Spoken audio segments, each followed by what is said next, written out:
Na palavra e celebrar a ceia ainda hoje, mas não vai demorar não, vai ser tudo dinâmico, em nome de Jesus. Pai, nós te damos graças por esse tempo de louvor ao teu nome, que o teu Espírito possa encher as nossas vidas, nos levar àquele lugar que só o teu coração pode alcançar. Senhor, nós queremos ser expressão da tua graça e do teu amor na terra, nos abençoe para isso, para que através de nós muitos sejam abençoados em nome e para a glória de Jesus.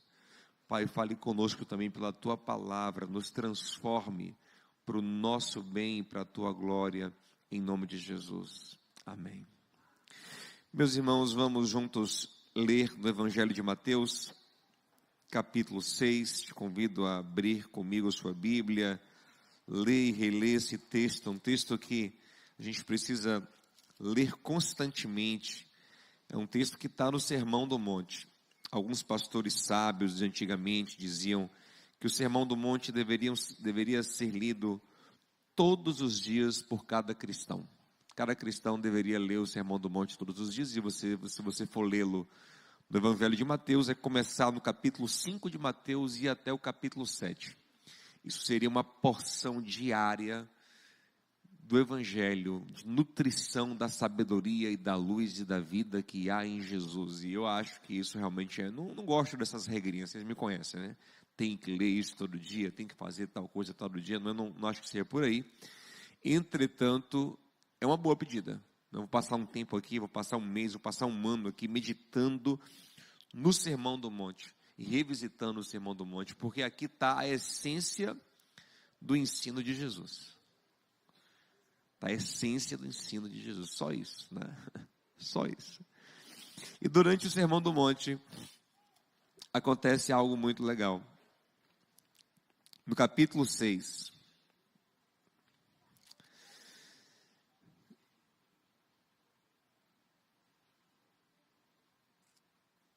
no versículo de número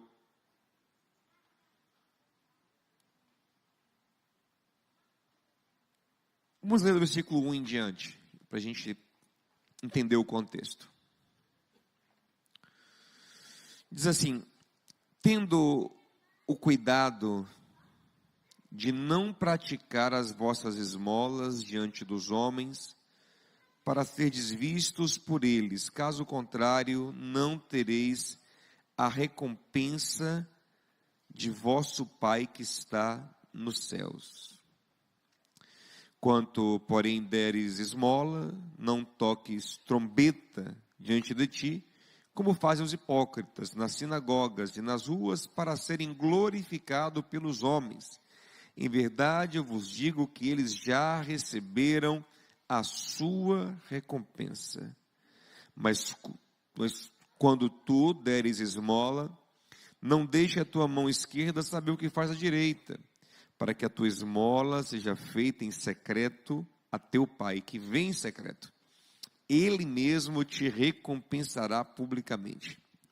E quando tu orares, não sejas como os hipócritas, pois eles adoram orar em pé, nas sinagogas e nas esquinas das ruas, para serem vistos pelos homens. Observe a descrição da oração aqui, né?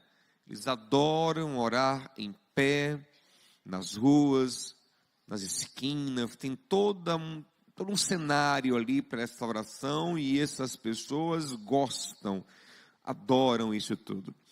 Em verdade, eu vos digo que eles já receberam a sua recompensa. Mas tu, quando orares, entra no teu quarto e, fechando a tua porta, ora a teu Pai que está em secreto, e que teu Pai que te vê em secreto te recompensará publicamente. Então vamos parar aqui, a gente vai continuar lendo o texto, mas só para fazer uma observação até aqui.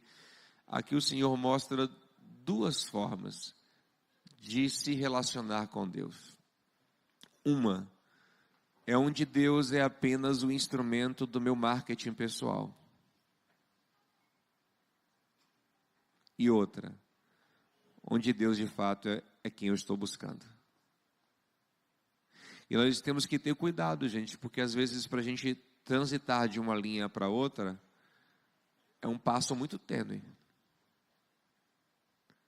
Várias vezes já estive bem intencionado, com vontade de verdade buscar a Deus, de fazer coisas para Deus, de conhecer a Deus, de aprender de Deus, de orar a Deus, de ofertar de fato para ajudar e para glorificar a Deus, mas de repente aquilo chamou a atenção. De repente eu percebi que a visualização do story estava melhor do que o de costume. Estou dando só um exemplo. Eu lido com isso desde antes de stories existir, né? De repente você começa a perceber que houve legal, que cara legal, olha, ele ora, cara legal, olha, ele ajuda, cara legal, ele aconselha, ele prega, ele fez isso, aquilo, e aquilo, aquele elogio, de alguma forma entra em seu coração. Então, em outro momento, você já parte para essa ação, tendo em vista aquele elogio e meio que procurando por ele, sabe? Que hora vem? Vou fazer uma coisa boa aqui, que horas vem? Aí ele vem de novo, você, reforço positivo. Veio. E na terceira vez, às vezes, você não está nem mais pensando muito sobre o porquê está fazendo certa coisa. Você já está meio que viciado naquele prazer, naquela dopamina que você recebe quando é elogiado. Naquela sensação de bem-estar e de empoderamento, e naquelas coisas boas que acontecem na sua vida a partir do momento em que você é honrado, é aplaudido. Você vai perdendo a essência das coisas. Você vai perdendo os propósitos mais profundos. E assim se estabelece o hipócrita, que é aquela pessoa que faz um monte de coisas aparentemente boas, mas esvaziadas em si mesmo. Quando se pergunta por quê? Por que você ora? Por que você jejua? Por que você oferta? A quem você quer adorar? Será que o seu Deus de fato está querendo isso de você? E a resposta muitas vezes na Bíblia é não. Muitas vezes na Bíblia Deus diz, não quero essa oferta, não quero esse jejum, não quero esse louvor. Depois leia Isaías capítulo 1. Deus dizendo, não quero a sua oferta, não quero o seu jejum, não quero o seu louvor, porque o seu coração não está alinhado comigo. E tudo isso que está fazendo aí é auto-engano. Você está se enganando e enganando outras pessoas. Não quero.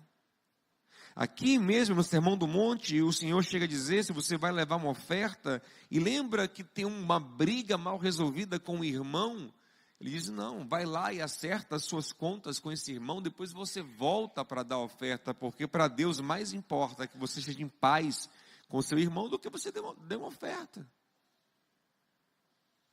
Então a gente tem que ter cuidado para que as nossas práticas religiosas não se tornem máscaras, não se tornem tecidos que nós vamos usando para esconder a realidade do que está na nossa vida.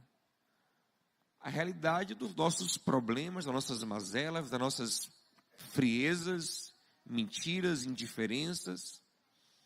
Você entende? Então o Senhor está dizendo, olha, se você orar com essa intenção de impressionar os homens, você vai ter uma recompensa. A recompensa do aplauso humano. E existe uma recompensa, gente, existe. E dependendo de como você fizer isso, essa recompensa pode ser até grande. Hoje, no tempo de mídias sociais, que qualquer pessoa pode ter uma projeção grande, pode ter um público grande, se você bombar aí como o orador, a oradora, a mulher de oração, o homem de oração que ora e que faz e que acontece, você pode ter uma grande repercussão e ter bastante retorno e vender muitos cursos como ser um homem de oração. E atrair muito seguidor, atrair muita atenção. E nada contra isso, se isso for reverberar de uma vida sincera e honesta com um bom propósito.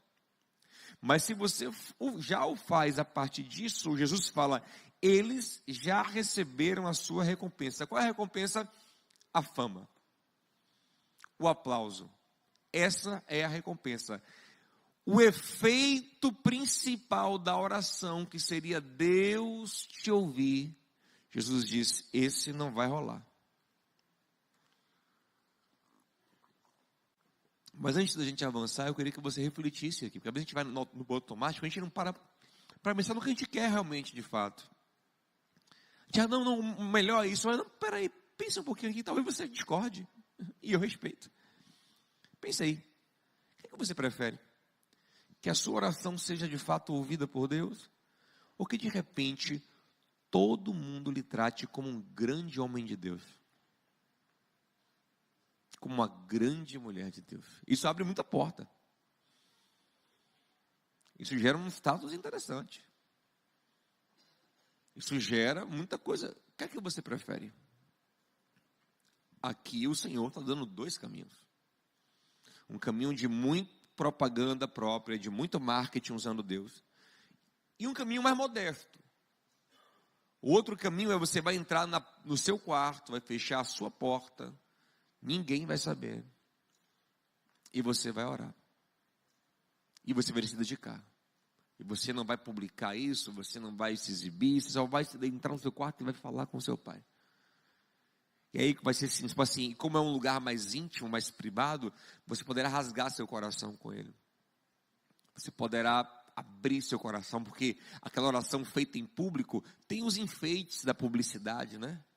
Tem os arranjos da publicidade, né? Tem palavras que a gente usa às vezes porque a gente está em público, a gente quer ser mais respeitoso, a gente quer fazer a concordância verbal correta. E assim você fica um pouco travado, mas sozinho não, sozinho você se rasga como um filho que fala com o pai. E aí o texto fala, teu pai, que te vê ali, nesse lugar secreto, ele te recompensará, Jesus diz. E recompensará publicamente. Interessante. Ele fará brotar desse lugar do secreto uma bênção que se publica na sua vida. Não é a sua publicação, é a publicação que ele dá da bênção na sua vida. E a pergunta é, o que a gente quer? No que a gente confia? Porque se a gente confiar no sistema do mundo hoje, que é cada vez mais autopromoção, a gente usa Deus, a gente usa a fé para se autopromover. Mas se a gente confiar no Evangelho de Jesus, a gente, caladinho, miudinho, tem vida de oração, de jejum, de contribuição, de generosidade, de santificação, e aqui no miudinho. Testemunha quando for necessário, quando a gente entender que é para edificar, que é para animar alguém, que é para fortalecer, a gente testemunha, mas sempre vigiando o nosso coração, para a gente não estar querendo fazer disso um marketing pessoal. Mas se eu faço isso, nesse miudinho aqui, Deus diz, é para mim mesmo que está fazendo então. É de coração. E já que é de coração, você vai colher do meu coração também. Amém, gente? Porque, gente, Deus tem que entender uma coisa que às vezes a gente parece que esquece. Deus é uma pessoa. E tem coração. Toque em quem você ama e diga assim, Deus tem coração. A gente não pode esquecer isso. Deus não é uma força impessoal, que qualquer coisa que eu empurro lá, ele diz assim, tá bom, estava com fome aqui de oração. Não. É uma pessoa. Pense você namorando com alguém, casado com alguém, que só te elogia em público. Está com alguém, está com os amigos, e aí, minha linda, meu amor, minha maravilhosa, meu lindo, meu bem, meu amor, meu cheiroso. Chegou em casa, não tem um elogio, não tem um carinho. E aí, como é que você se sente nisso? Da próxima vez que ele te elogiar em público, você vai fazer o quê? Você se reta logo. É ou não é, gente? Esse hipócrita. Me usando, porque ainda está te usando, na verdade, para ganhar moral com os outros. E tem muita gente fazendo isso com Deus. Quando está no público, está no GC, está no culto, está num lugar assim, aí, ó Senhor. Ele tem todo um jeito, um trejeito, uma linguagem de crente, uma coisa de crente. Aí Deus fala assim, daqui a pouco eu e ele não tem nada disso. Entendeu? Então Deus é uma pessoa que tem um coração. Ele fala, se você quer algo verdadeiro comigo, venha para o secreto. Agora, isso não impede a gente de fazer orações públicas. A gente deve fazer orações públicas quando necessário. É tudo quando é a maneira de vigiarmos o nosso coração, de onde posicionarmos o nosso coração. Mas ele continua aqui, o texto diz assim, mas orando não useis de vãs repetições como fazem os pagãos, pois pensam que por muito falarem serão ouvidos. E aqui é uma fala que combate a prática da reza. O Senhor está falando aqui dos pagãos que achavam que pagãos, gente, eram os não judeus. Hoje a gente pode entender também como quem não é crente. Aqueles que achavam que por repetir uma frase várias vezes, a divindade deles faria o que eles querem. E muitas pessoas adotaram isso para dentro do cristianismo. Você já deve ver alguém rezar, né? Vai lá e até o Pai Nosso, que é um modelo de oração, o pessoal, não, vai lá, faz 10 Pai Nosso. Aí a pessoa pega ali, Pai Nosso que está no céu, Pai Nosso que está no céu, Pai Nosso que está no céu, Pai Nosso. Mas eu acho curiosíssimo isso, porque Jesus falou aqui, ó, não useis de vãs repetições. Mas a pessoa faz. Isso é um problema porque, infelizmente, em algumas igrejas, a tradição da igreja, ela tem força tal qual a da Bíblia, né? Então ela, às vezes não consegue nem combater, porque tem uma bula, tem uma tradição que é uma força equiparada da Bíblia. Mas está aqui, Jesus expressou. Não useis de vãs repetições. Por quê? Porque, mais uma vez, eu repito, Deus não é uma máquina. Deus não é uma máquina emperrada que eu vou ficar apertando o botão. Pai nosso, Pai nosso, Pai nosso, Pai nosso, Pai nosso, Pai nosso, que está no céu, que está no céu, Pai nosso, Pai nosso, Pai nosso, Pai nosso, Pai nosso. É uma hora a máquina. Não. Deus é uma pessoa. Qualquer um de nós aqui, se ficar uma criança aqui, Pai meu, Pai meu, Pai meu, Pai meu, Pai meu, ou mãe minha, você dá um tapa nele, você não aguenta mais. Para, peste, em nome de Jesus. Não aguento mais, né? É uma forma de torturar, inclusive, né? Ficar ali falando a mesma coisa, falando a mesma coisa. Quem disse que Deus quer isso, gente? Jesus deu um modelo de oração, aquele modelo é um guia, você não vai ver em nenhum lugar do Novo Testamento, nenhum apóstolo repetindo essa oração. Nenhum lugar. Nenhuma carta apostólica, no livro de Atos dos Apóstolos, que é um livro da história da igreja, em nenhum lugar você vai ver o pessoal. E eles se reuniram e numa única voz clamaram, Pai nosso que estás no céu, santificado seja. Não, ninguém faz isso. Porque o Pai Nosso surge como um modelo estrutural de oração, vou falar sobre isso daqui a pouquinho, se não der tempo. Um modelo estrutural de oração, e não como uma reza a ser repetida, e não como palavras mágicas a serem repetidas. Então, mais uma vez aqui, observe que não é apenas sobre uma forma, por parecer, sobre mostrar, sobre repetir mantras, é sobre uma vida, é sobre um relacionamento, é sobre conversar com Deus. Abrir o coração com criatividade, com espontaneidade, com verdade. É chegar diante dele, ter uma conversa com Deus. Conversas sinceras, abertas, quebrantadas.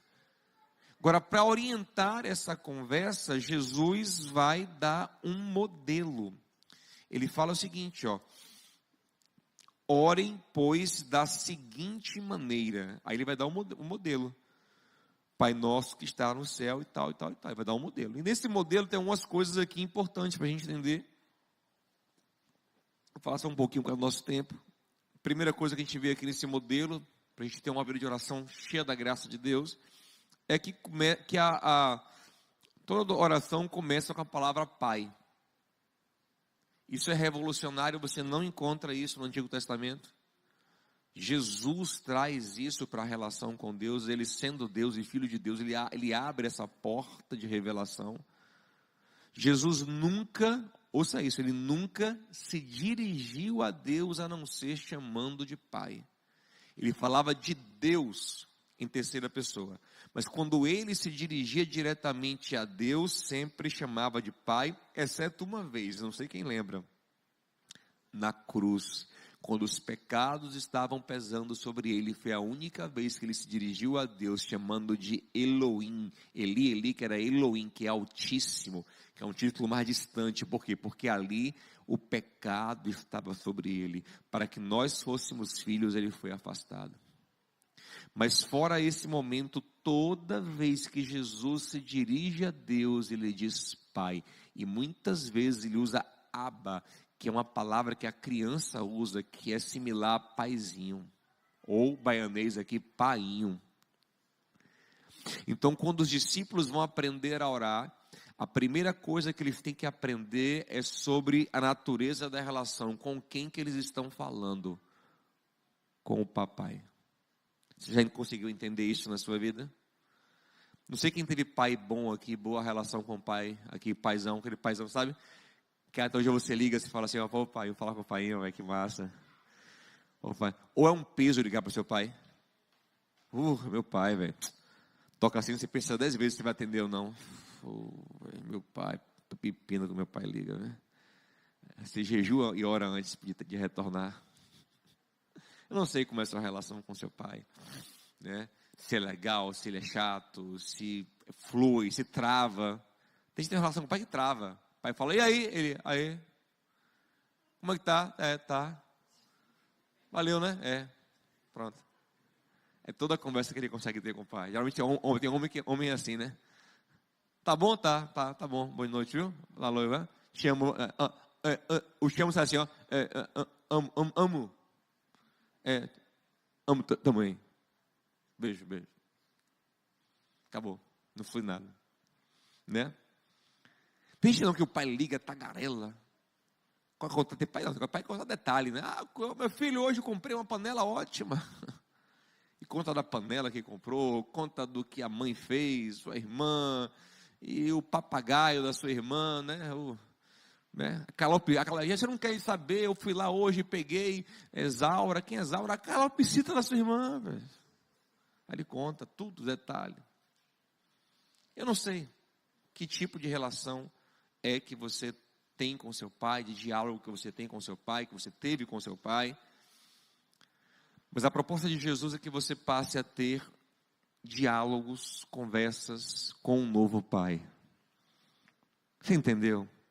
Que pai? Um pai maravilhoso. Um pai que te ama como ninguém te ama.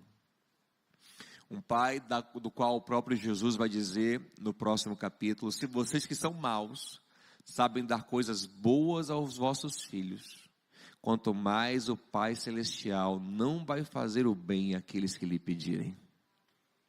Então é esse nível de pai, um paizão maravilhoso que te ama muito. Então você é convidado a todos os dias, observe que o Pai Nosso é uma oração modelo para todos os dias. Como a gente sabe disso? Porque a estrutura da oração mostra isso. Ele nos ensina a pedir o pão nosso de cada dia para a semana inteira, não é assim, gente? O pão nosso da semana nos dê hoje, é assim? Não, o pão nosso de cada dia nos dê hoje. Ou seja, significa que é uma oração que eu estou fazendo todo dia. Estou todo dia com ele ali. Então significa que todo dia eu estou me relacionando com esse Pai maravilhoso. Você aguenta isso, esse chamego todo? Tem estrutura de alma para isso? Para ter esse chamego com o Pai todo dia, conversar com o Pai, abrir coração com o Pai e ter relação com o Pai nesse nível? Pois Deus te convida para isso. Deus quer te sarar, quer te curar de feridas, de traumas, de mágoas, para que você consiga viver isso em nome de Jesus. E ter prazer nessa relação com esse paizão, um pai que está no céu, que por intermédio do Filho abriu uma porta para te amar, e que pelo Espírito dele atua no seu coração. É uma relação completa com Deus. Amém? Então, primeira coisa é entender que Deus é Pai, e isso é maravilhoso. A gente poderia passar aqui um tempão só pensando sobre isso, mas para a gente poder ganhar mais um tempo aqui, tem uma segunda palavra na oração, que é nosso. Pai nosso. E hoje, eu acho que eu vou parar nela hoje por causa do tempo. É interessante que às vezes a gente foca muito no Pai, no pão, a gente foca muito em outras coisas lindas dessa oração, mas a gente não esquece que a oração é toda no plural. Pai é a primeira palavra e nossa é a segunda. É toda no plural. Jesus ensinou a orar tudo no plural. Venha a nós o teu reino, nos perdoe, nos livre. É toda no plural. Se a primeira consciência que eu tenho que ter quando eu vou me relacionar com Deus é que Ele é meu Pai, a segunda é que eu tenho irmãos. É que eu não sou filho único. Eu toco alguém e diga assim: você não é filho único, Binho. Tá bom? Não é, você não é filho único. Eu não sei quem passou pela experiência de ser filho único por um tempo e depois não ser mais filho único. Eu passei por isso. Eu tinha 6 anos quando meu irmão foi introduzido na minha casa. Meu Deus, que experiência esquisita. Eu lembro disso, me marcou. Eu tinha meus brinquedinhos lá e chegou aquele Tasmania agora lá em casa, né? E tinha que dar tudo a ele. Era uma chatice. Ele chorava, fazia chantagens emocionais, fingia suicídio lá. E era uma loucura, sabe? Agora tudo mudou. Mas o curioso é que ele tinha o mesmo status que eu, né? Curioso, assim, ele tinha, porque ele tinha a mesma natureza. Meu pai, minha mãe, eram os pais dele também agora. Porque inventaram esse menino? Eu tinha que dividir a minha vida com ele. E eu comecei a perceber que meu pai e minha mãe não estavam bem apenas se eu estivesse bem, mas se ele também estivesse bem. Existe uma construção maior, existe um bem-estar coletivo. E hoje falar uma coisa: o seu Pai Celestial, Ele não está interessado apenas na sua vida. Você quer deixar seu Pai feliz? Ele quer que você tenha comunhão com seu irmão. Salmo 133, aonde os irmãos vivem em comunhão, ali o Senhor ordena a sua bênção e a vida para sempre. Então, quando eu começo a entender isso, isso vai também para a minha oração. Vou te falar uma coisa. Talvez uma das coisas que mais revelem nosso egoísmo como crentes é a nossa oração. É o tanto de oração que dedicamos a nós mesmos, sem pensar em outras pessoas. Eu sempre uso um exemplo para poder ilustrar, que é o seguinte: às vezes você está com a unha encravada, você está orando por isso constantemente, porque está doendo em você, eu entendo. Mas tem um irmão com câncer, e você nem lembra, e quando lembra, fala: ó Senhor, também ajuda ele. Depois de orar meia hora por sua unha encravada. Isso mostra que às vezes a gente entra na presença de Deus pensando muito na gente, sem essa consciência do coletivo, sem esse amor palpitante. E quando eu faço isso, eu não estou apto a representar o próprio Deus na terra. Porque muito do que Deus faz em nossas vidas, Ele faz por amor dos nossos irmãos. Lá em casa eu tenho 2, uma mais velha e um mais novo. Quando eu quero dar uma coisa para os 2, eu dou na mão da mais velha, porque se eu der na mão do mais novo, ele não entrega. Ele não tem maturidade. Então eu entrego para ela, porque ela compartilha com ele. Nós temos que entender essa corresponsabilidade que nós temos uns com os outros, para que Deus possa, gente, derramar sobre as nossas vidas, para que nós derramemos na vida dos outros. Mas para isso, precisamos assumir essas responsabilidades, e a oração é um lugar que revela isso. Como é que eu sei de pessoas próximas a mim, que eu tenho acesso, que eu tenho alguma relação, que eu tenho irmandade, que são filhos do mesmo Deus que eu sou, com tantas dores e aflições, e isso não me toca? E eu vivo como se isso não tivesse nada a ver comigo. E eu levo meu coração em oração num lugar tão egoísta. Não. Eu não estou realmente vivendo o projeto de família de Deus. É interessante. a vida de Jó. Jó passou um tempão ali sofrendo e chorando e se queixando das suas dores, e Deus não corrigiu nada até então. Até que Deus faz uma prova. Deus manda os amigos de Jó a ele precisando de oração. E Jó estava pior que os amigos, estruturalmente, fisicamente. E os amigos estão bem fisicamente, mas estão sendo confrontados por Deus agora e pedem oração a Jó. E Jó não deixa de atendê-los. Jó ora pelos 3 amigos, faz sacrifícios por eles, intercede por eles, ama eles. E aí Deus propositalmente escolhe aquele momento em que Jó está orando pelos seus amigos para mudar a vida de Jó. Jó 42:10. Enquanto Jó orava pelos seus amigos, Deus virou o cativeiro de Jó e deu a ele o dobro de tudo que ele antes possuía.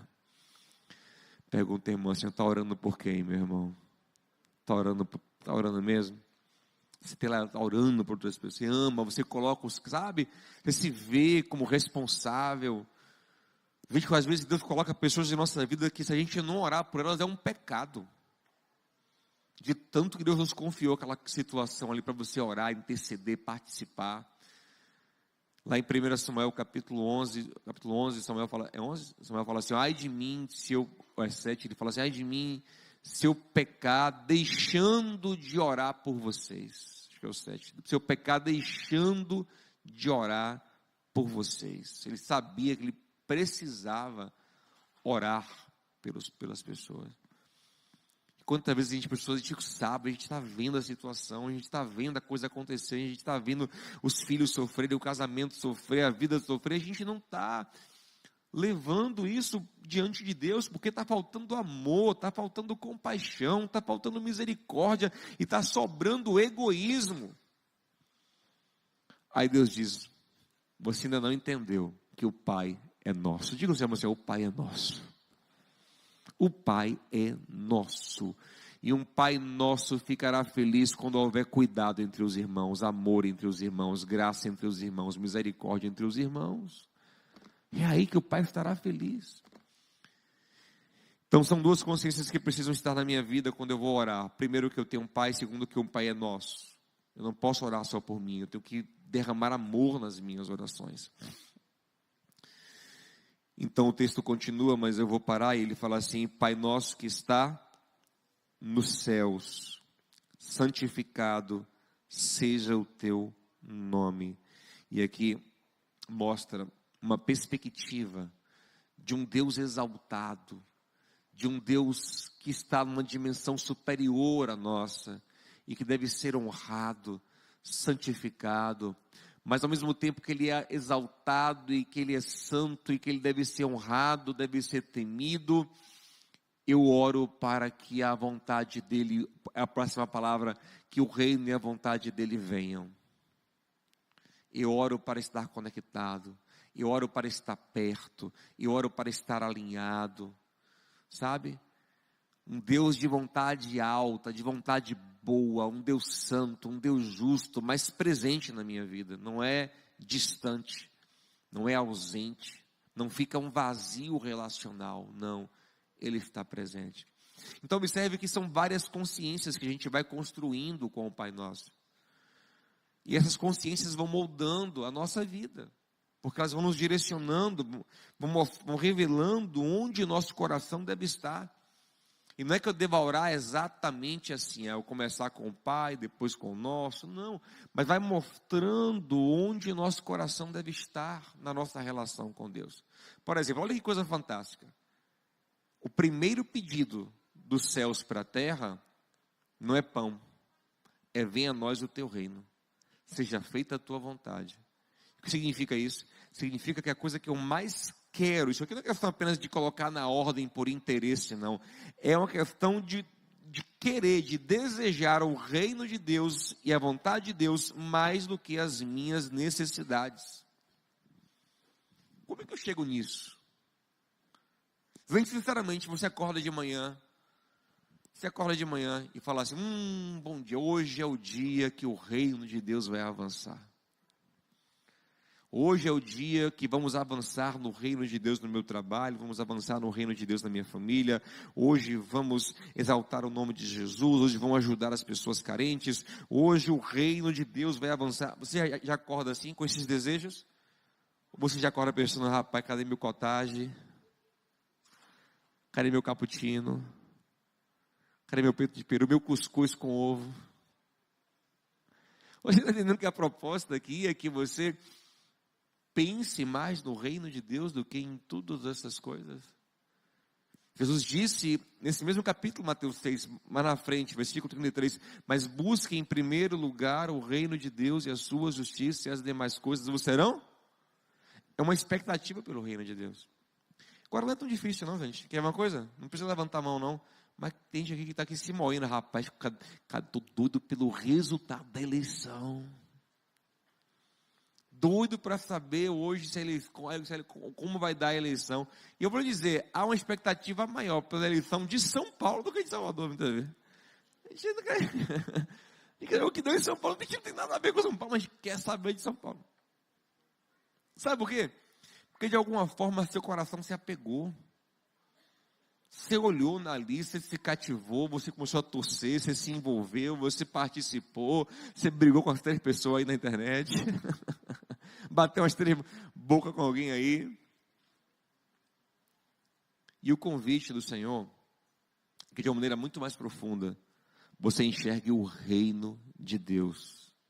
Porque existe um reino de Deus, de paz, de justiça, de alegria no Espírito Santo, de princípios. Um reino onde o Espírito Santo vai trazendo vida, restaurando, curando. Amém, gente? E quando eu me apaixono por esse reino, ele passa a ocupar esse lugar no meu coração. E nas minhas orações eu começo a pedir isso. Senhor, vamos avançar hoje. Senhor, vamos avançar hoje no reino, aqui no escritório, aqui no consultório, aqui em casa. Senhor, aqui nessa viagem que a gente vai fazer, me mostra como o teu reino pode avançar através da minha vida. Você começa a querer, a desejar, a buscar esse reino, essa vontade, essa missão de estar envolvido no grande projeto de Deus. Amém, gente? Você passa a ser um militante do reino de Deus. Um operário, um soldado, como você quiser chamar, um cooperador, um voluntário, né? Tem um termo que é bíblico, que Paulo usa, que é um embaixador, chique, um embaixador, uma embaixatriz do reino de Deus na terra. Onde você vai, você representa esse reino, se posiciona como quem faz parte desse reino. Isso é maravilhoso, inclusive isso nos santifica, amém, gente? Muita gente está caindo em pecado, sabe por quê? Porque está com a vida, o que eu chamo de vida Zeca Pagodiniana. Deixa a vida me levar, vida leva ele. Então, ele não tem propósito. Aí o que aparecer na frente, ele é tentado. Sabe, ele está para lá e para cá. Não, quando a gente está com foco no reino de Deus, a gente fala, não, isso aqui eu não posso vacilar, não posso, porque eu tenho uma meta, eu tenho um foco, o reino de Deus e a sua justiça. Eu preciso cada vez mais edificar meu casamento, porque o meu casamento é fundamental na edificação do reino de Deus e da sua justiça. Os meus filhos eu não estou criando, meus filhos eu estou criando não só para serem profissionais, eu estou criando eles para serem agentes do reino de Deus e da sua justiça. Está entendendo? Então tudo vai ganhando um sentido muito mais profundo. E por isso Jesus fala, a primeira coisa que o crente que ora pede é o reino de Deus. Senhor, venha o teu reino, assim como é nos céus, que venha na terra.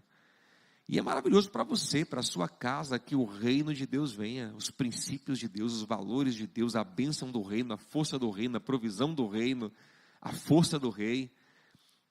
Você não é mais um turista na terra, você é um representante do reino. Não sei se você acredita nisso. Você é um representante do reino de Deus. Depois do reino é que se pede o pão, ó. Porque o pão, na verdade, é só a provisão para quem é do reino. Se eu sou do reino, o pão é consequência. O que eu preciso é consequência. Busque em primeiro lugar o reino e as demais coisas vos serão acrescentadas. Então, o Pai Nosso, Ele nos ensina muito sobre a nossa relação com Deus. Então, está orando, Senhor, o que é que Tu queres? O que é que tu queres com a minha casa, com a minha carreira, com a minha profissão, com as minhas escolhas, com as minhas relações? Senhor, faz a tua vontade. Esse é o teu reino, glorifica o teu nome. Amém, gente? A gente vai avançando assim para a glória e pela graça de Deus. Eu quero te convidar a ficar em pé comigo em nome de Jesus. A gente poderia avançar muito aqui no Pai Nosso, entender muito aqui sobre como orar, como se posicionar, mas faça isso em casa. Pega esse texto aí e rebenta com ele aí. Pega esse texto de Mateus 6, continua lendo em casa, para você ver os detalhes do Pai Nosso. Uma coisa, por exemplo, legal que você vai ver é que o Senhor fala assim, ó, e nos ensina a orar assim, ó: não nos deixe cair em tentação. O que significa? Que todos nós seremos tentados. Não adianta querer fugir sempre de ser tentado. Às vezes a tentação é um processo pelo qual teremos que passar. Nós não vamos nos lançar de maneira tola e irresponsável em tentações, não. Mas às vezes a tentação está no meio do caminho. Jesus, assim que foi batizado, foi levado pelo Espírito Santo para o deserto para ser tentado, era necessário. E às vezes fugir das tentações pode ser uma fuga do propósito. Às vezes eu tenho que ter força e estrutura para passar por algumas tentações e sair firme. Então o que é que eu faço? Senhor, não me deixe cair. Não me deixe cair. Mas me livra do mal, porque cair em tentação é viver o mal, mas me livra do mal. Então assim você vai aprendendo no Pai Nosso uma estrutura de pensamento, um alinhamento de coração para a sua relação com Deus, e a sua relação com Deus, ela te sustenta em vida, em paz, em alegria no Espírito Santo. Amém, gente? Que coisa boa. Eu queria que você falasse com seu pai hoje, dissesse: pai, eu quero muito aprender a ter mais relação contigo. Pai, eu não quero apenas nos domingos, nas quartas-feiras, mas eu quero todos os dias. Eu quero amanhã, na minha segunda, eu quero começar o dia cheio da tua presença e trabalhar na consciência do teu reino. Eu quero entender e discernir a tua vontade. Quero entender o que é que Jesus começou a fazer na terra, para que ele morreu, para que ele entregou a vida, para que ele ressuscitou. Eu quero fazer parte disso. Eu quero fazer parte do reino de Deus.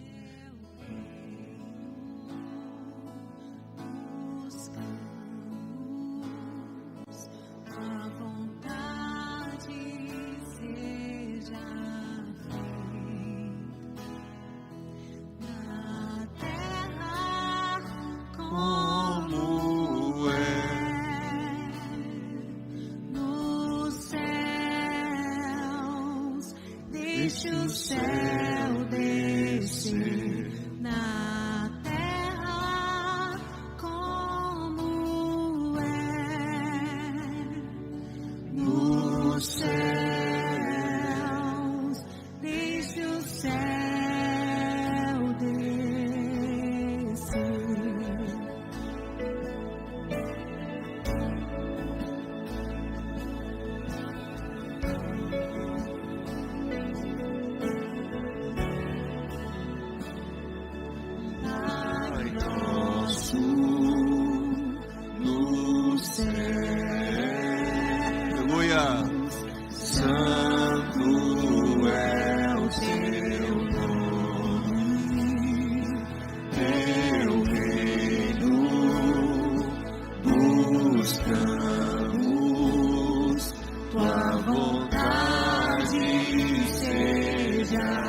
Oh, aleluia, sim, Senhor. Desce com os céus em nossas vidas, em nossas casas, em nossas famílias, em nossos trabalhos, em nossos corações. Oh, Pai maravilhoso, vem com o teu reino. Vem, Senhor, com a tua vida, com a tua verdade em nossas vidas, Senhor. Estabelece, Senhor, a tua vontade, meu Pai. Glorifica o teu nome, Senhor. Oh, aleluia.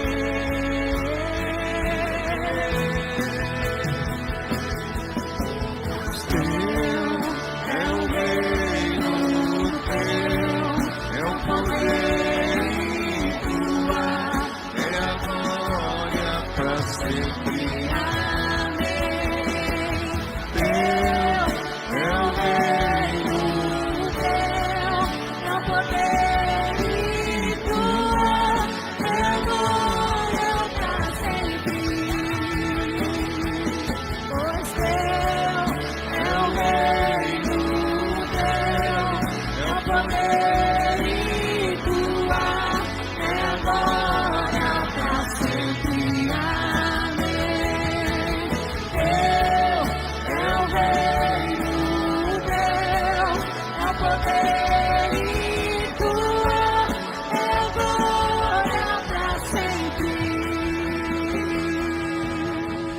Aleluia.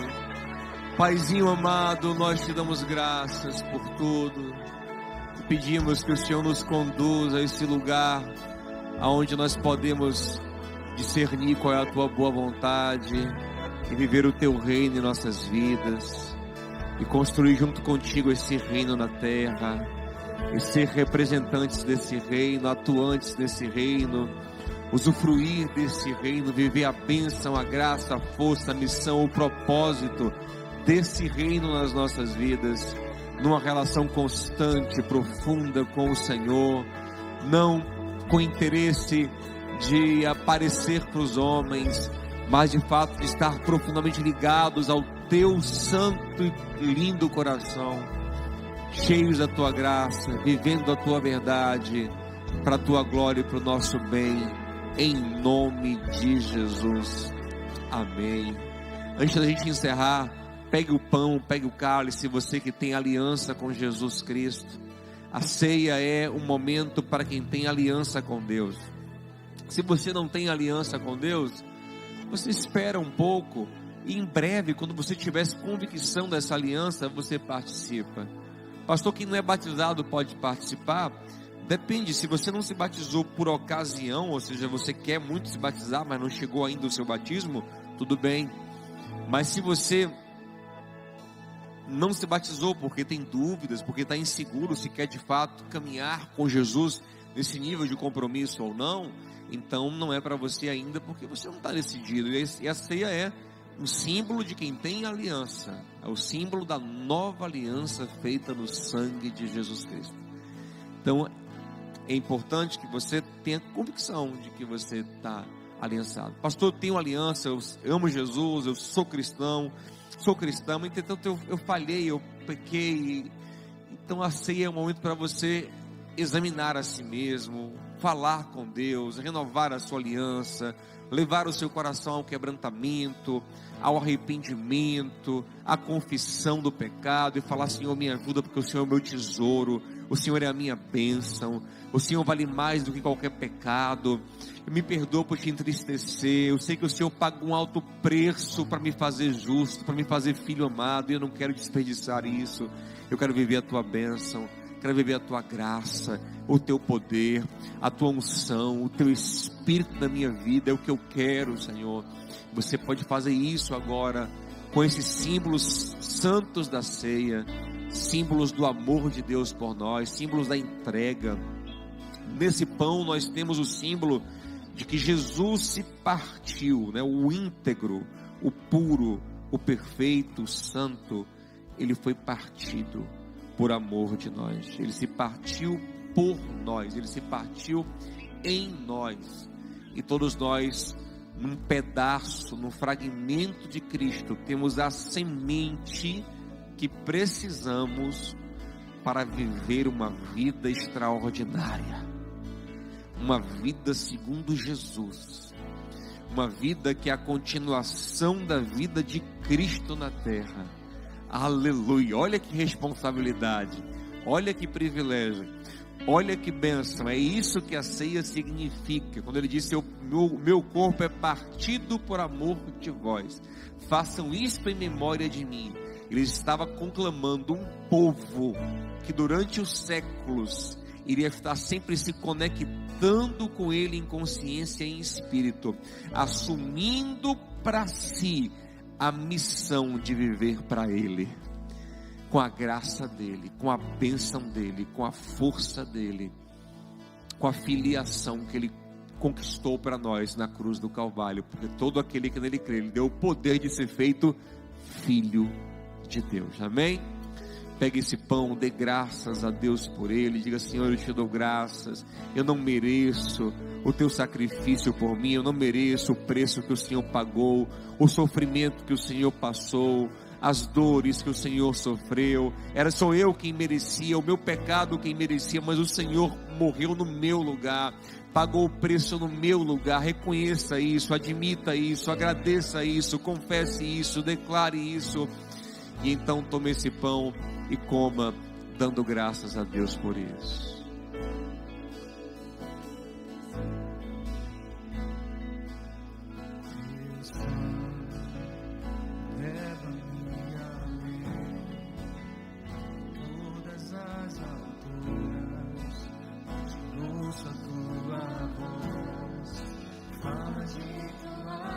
Aleluia. Jesus é céu que sangue. Após ceiar, ele tomou o cálice. Vamos cantar um pouquinho sobre esse cálice. O sangue que nos purifica. Mostra a tua graça.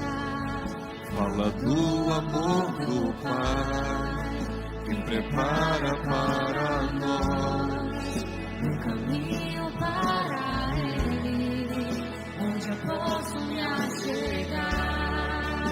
Somente pelo sangue,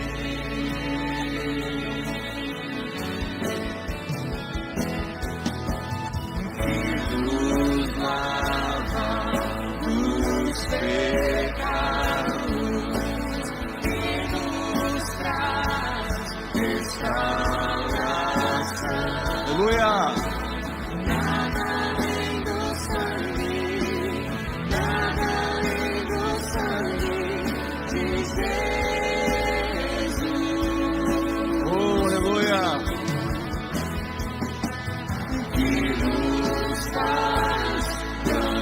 Como a neve, aceitos como amigos de Deus. Nada além do sangue, nada além do sangue de Jesus. Eu sou livre.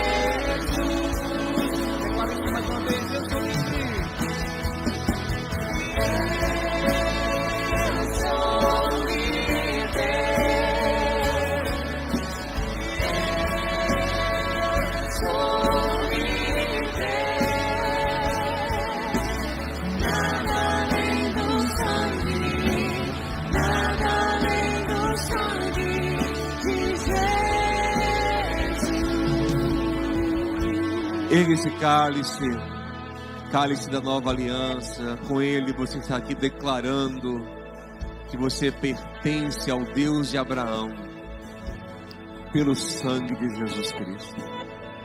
Você pertence ao Senhor Jesus, Ele te comprou, você é dele. Ele pagou o preço pelos seus pecados, você pertence a Deus.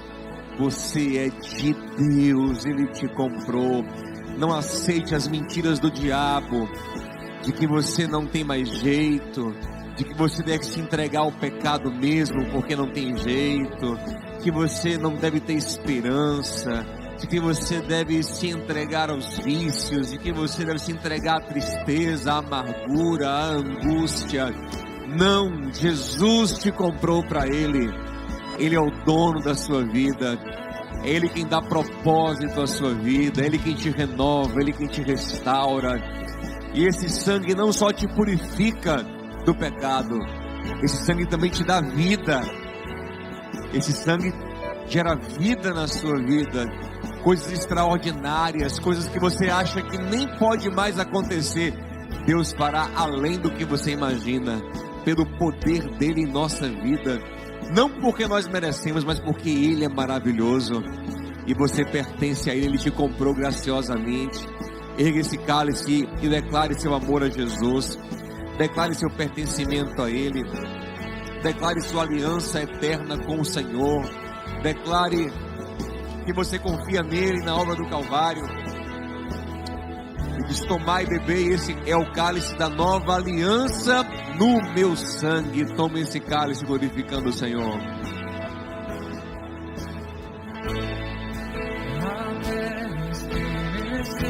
Aleluia! Ele venceu a morte. Seu grande amor. Oh morte, onde estás? O Rei ressuscitou. Ele venceu pra sempre. Pra sempre exaltado é. Pra sempre adorado é. Pra sempre Ele vive. Ressuscitou.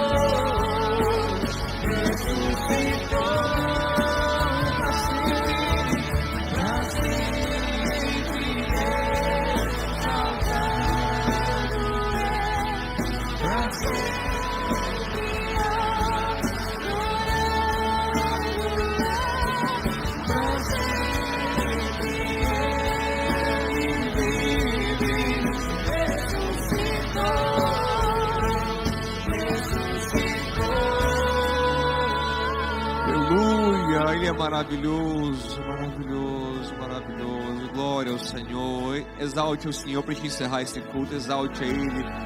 Ele é poderoso, Ele reina em nossas vidas. Sabe como o Pai Nosso termina? Termina assim, ó: porque Teu é o reino, o poder e a glória para todos sempre. Amém. Oramos a Ti, porque Teu é o reino, o poder e a glória para todos sempre. Amém. Dele é o reino, dele é o poder, dele é a glória em nossas vidas, em nossas casas, em nossa cidade, em nosso país. Através de nós, dele virá reino, poder e glória. Amém, gente? Porque pertencem ao nosso Deus para sempre. Aleluia.